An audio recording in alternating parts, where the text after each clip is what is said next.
Oh, here we go again. Another severe thunderstorm warning. Holy crap.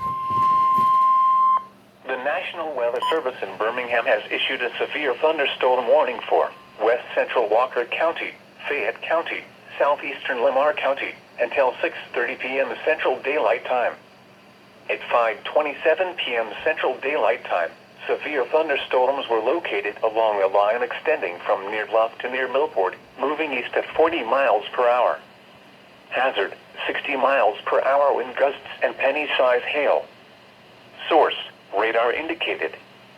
Impact, expects damage to roofs, siding, and trees. Locations impacted include Jasper, Fayette, Carbon Hill, Millport, Barry, Kennedy, Belk, Ashcraft Corner, Bankston, Cody, Stonewall, Richard Arthur Field, West Corona, Fayette County Public Lake, Bevel State College Fayette, Hubbardsville, Sedrum area, Fowler's Crossroads, Holly Grove and Gamble. A tornado watch remains in effect until 8 p.m. Central Daylight Time for central and west central Alabama. For your protection, move to an interior room on the lowest floor of a building. Repeating, a severe thunderstorm warning has been issued until 6:30 p.m. Central Daylight Time for the following county: Walker, Alabama. Whew.